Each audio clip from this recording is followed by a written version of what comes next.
Hipnotis atau hipnosis. Halo sahabat Smart Hypnosis Center, kembali lagi bersama saya Reski Daniel dalam pembelajaran hipnoterapi. Kali ini saya akan mengambil satu topik yang sangat menarik. Sebenarnya topik ini sangat fundamental. Artinya ini topik yang paling sering disalahartikan, paling sering disalahpahami oleh kebanyakan orang yang ingin belajar hipnosis ataupun hipnoterapi. Topik yang saya angkat adalah hipnotis atau hipnosis. Yang benar yang mana sih? Materi kali ini kita akan berbicara tentang hal yang fundamental, yaitu tentang definisi, tentang pengertian. Banyak orang awam yang mengartikan hipnosis itu sama dengan hipnotis, atau banyak juga yang mengistilahkan hipnotis itu berbeda dengan hipnosis. Yang benar yang mana sih? Baik, sebelum kita menjelaskan definisinya, ada baiknya kita telusuri dari asal katanya. Hipnosis dan hipnotis, percaya kepada saya bahwa kata itu bukan merupakan bahasa Indonesia. Kata hipnosis dan hipnotis itu merupakan saduran. Saduran dari mana? Kalau dari bahasa Indonesia, sadurannya itu dari bahasa Inggris. Kalau kita berkata hipnotis, ya, H-I-P-N-O-T-I-S, hipnotis itu berasal dari bahasa Inggris hypnotis, di mana akhirannya adalah I-S-T.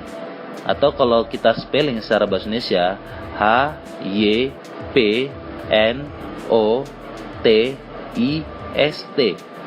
Perhatikan bahwa di kata tersebut diakhiri dengan 3 huruf, yaitu IST atau IST.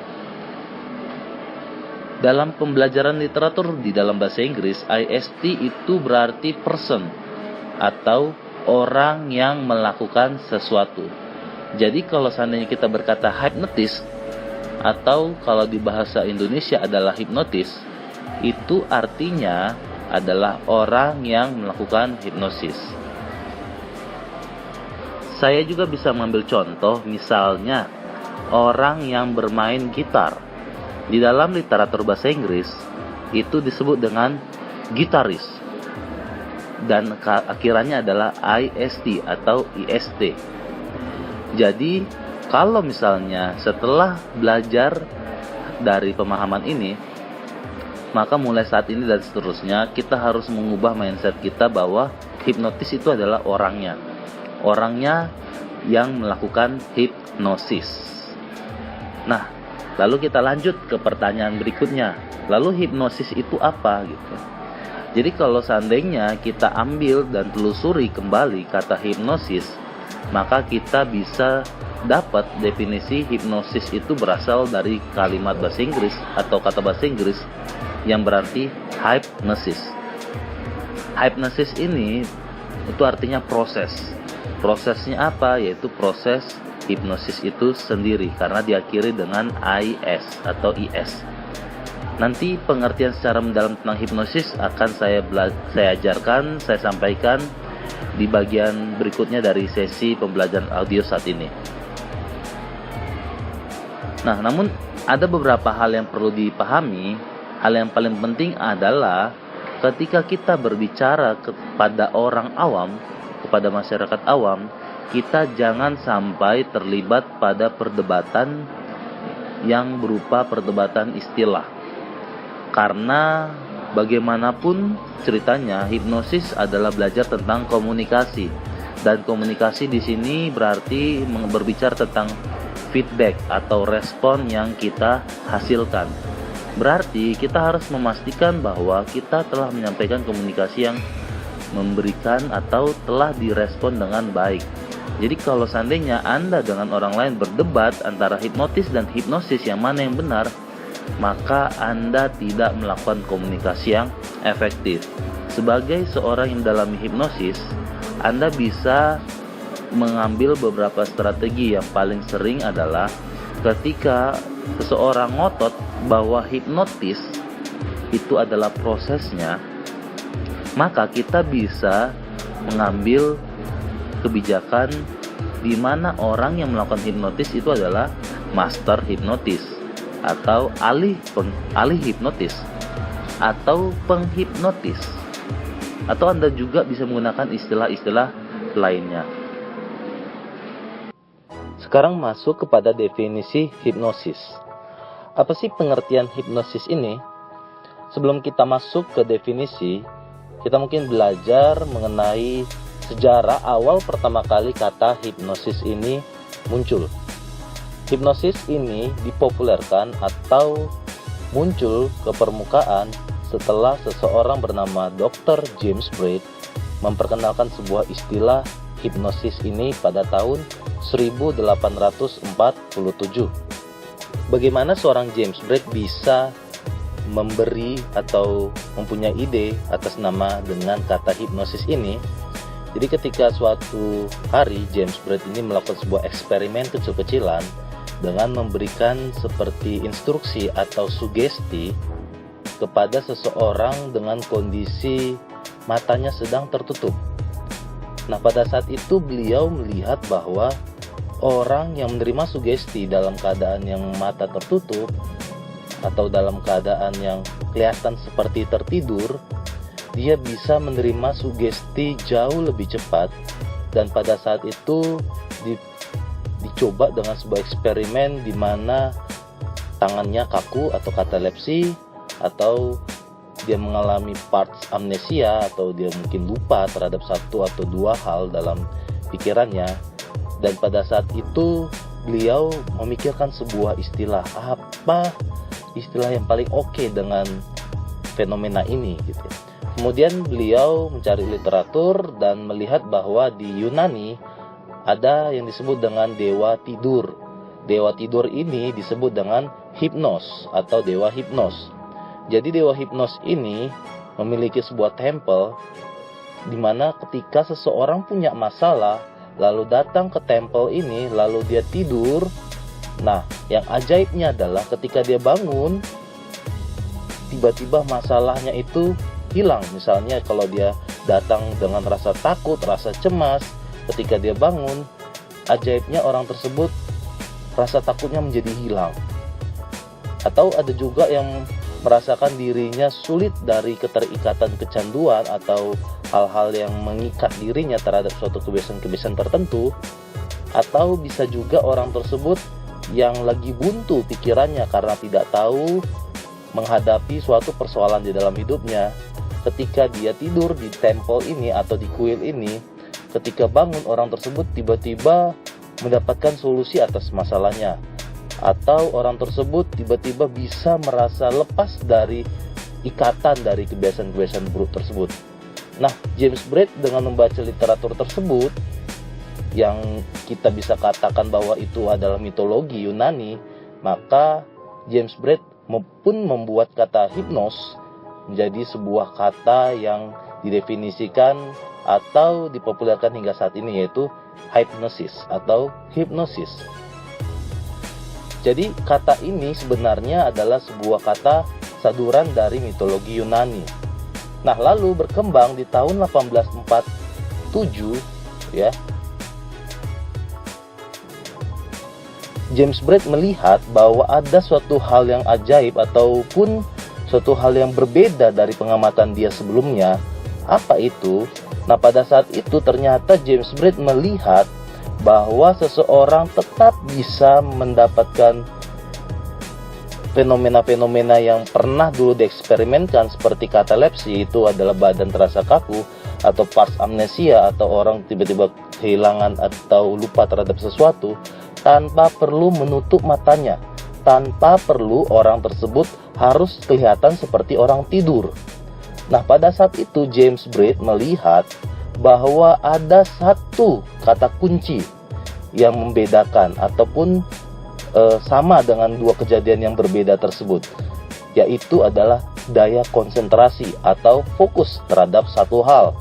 Makanya pada tahun 1847 James Braid meralat kata hipnosis yang ditemukan atau dicetuskannya di tahun 1840 atau selisih 7 tahun kemudian, beliau mengganti nama hipnosis menjadi monoidea.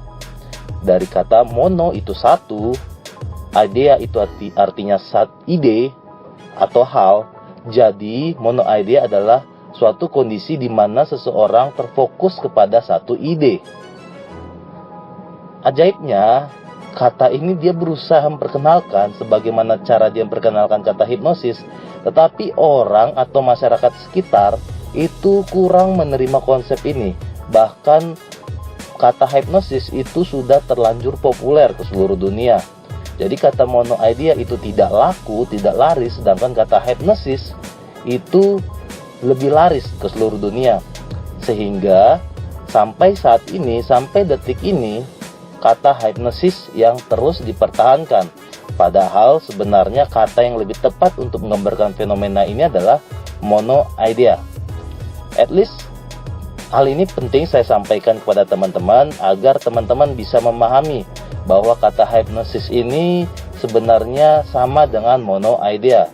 Lalu kita masuk kepada definisi yang saat ini sudah diakui oleh seluruh Indonesia. Bahkan di seluruh dunia pun memakai istilah ini atau definisi dari istilah hipnosis ini. Kita kalau mengambil sebuah definisi, saya kalau disuruh meminta satu definisi, maka saya akan memilih definisi yang dibuat oleh Departemen Pendidikannya Amerika. Jadi hal yang menarik adalah Amerika sendiri membuat definisi tentang hipnosis, sedangkan Indonesia sendiri masih berkutat kepada hipnosis itu mistis atau tidak. Ini sangat berbeda sekali, apalagi kalau kita diminta ke Kementerian Kesehatan, maka hipnosis ini adalah keterampilan itu levelnya itu setara dengan keterampilan dengan pijit memijit gitu ya. Oke, saya tidak akan permasalahkan hal itu karena memang kita dengan pembelajaran ini adalah salah satu tujuannya untuk mempopulerkan hipnosis agar teman-teman mendapatkan pemahaman yang lebih baik terhadap hipnosis itu sendiri. Oke, saya akan mengambil satu definisi yang berlaku secara internasional, yaitu hypnosis is the bypass of the critical factor of the conscious mind followed by the establishment of acceptable selective thinking. Jika kita artikan secara bahasa Indonesia, hipnosis adalah penembusan faktor kritis pikiran sadar yang diikuti dengan diterimanya suatu pemikiran selektif. Dari pengertian ini, ada 2 poin penting definisi hipnosis yang perlu Anda ketahui. Yang poin pertama adalah bypass of the critical factor atau penembusan faktor kritis. Dalam bahasa sehari-hari, penembusan faktor kritis ini bisa dikatakan dengan trance atau hypnotic state atau suatu kondisi di mana seseorang sedang dinominasi oleh pikiran bawah sadarnya, atau bahasa gampangnya adalah orang tersebut sudah masuk dalam kondisi hipnosis dan siap untuk disugesti. Jika kita melihat secara lebih umum lagi, penembusan faktor kritis ini lebih mudahnya jika Anda nonton televisi ketika seorang mengatakan tidur dan orang tersebut tutup mata dan kelihatan seperti lunglai, relax gitu ya, seperti tidak berdaya. Itu disebut dengan kondisi hipnosis atau penembusan faktor kritis. Lalu yang kedua, poin pentingnya adalah acceptable selective thinking, yaitu suatu pemikiran yang sudah diseleksi, suatu pemikiran yang sudah diterima dengan filter-filter tertentu. Nah, jadi kalau seandainya kita bisa pahami dari pengertian ini, kita bisa bertanya, apakah hipnosis itu membutuhkan kata tidur? Apakah di definisi hipnosis ini harus ada tutup mata? Ternyata tidak. Jika Anda nanti belajar lebih jauh tentang cara menembus faktor kritis dengan cara membuat seperti tutup mata dan tidur, itu hanyalah salah satunya saja. Dalam perkembangannya, untuk menembus faktor kritis seseorang tidak perlu harus membuat orang tersebut tutup mata, tidur, dan rileks. Hanya salah satu saja. Dan yang berikutnya adalah acceptable selective thinking, yaitu adalah diterimanya suatu pemikiran yang telah diseleksi, Dalam beberapa bahasa awam, ini disebut dengan sugesti. Jika kita berbicara tentang sugesti, banyak orang yang menginterpretasikan sugesti itu seperti suatu instruksi yang maha dahsyat, maha hebat, instruksi yang tidak mungkin ditolak gitu ya. Padahal hipnosis dalam arti di sini sugesti itu diambil dari kata suggestion. Suggestion jika kita artikan kembali itu artinya saran. Ketika berbicara saran, maka orang yang menerima saran itu adalah kunci dari keberhasilan sugesti tersebut. Yang namanya saran berarti terserah orang yang menerima saran itu dong mau menerima atau tidak gitu ya. Nah, lalu ketika mendapat pemaparan ini ada yang protes ke saya. Pak, kenapa sih kok nggak ada istilah tidur?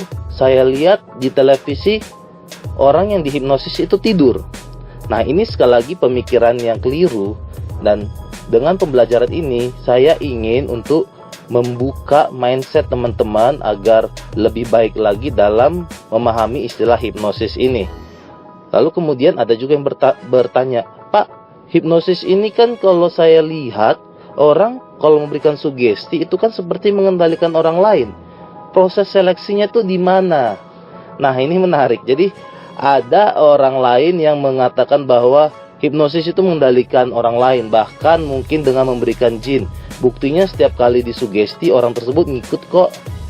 Nah, ini nanti akan saya ajarkan, saya berikan, saya buka rahasianya ketika Bapak Ibu tetap mengikuti pembelajaran ini. Nanti di sesi tertentu saya akan menjelaskan hal ini kepada Anda.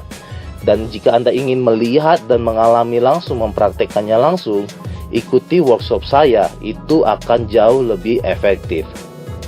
Lalu mungkin ada yang berkata lagi, Pak, saya lihat di TV itu orang tersebut bisa buka aib seseorang. Saya tanya kepada dia, dia akan menjawab secara jujur. Benar nggak? Oke, ini poin sangat menarik dan bahkan sering sekali saya temui orang belajar hipnosis karena hanya ingin mendapatkan keterampilan ini. Ketika dia sudah belajar hipnosis, harapannya adalah dia ketemu istrinya, lalu dia menghipnosis istrinya, lalu dia buka semua aib yang dia ingin ketahui dari istrinya.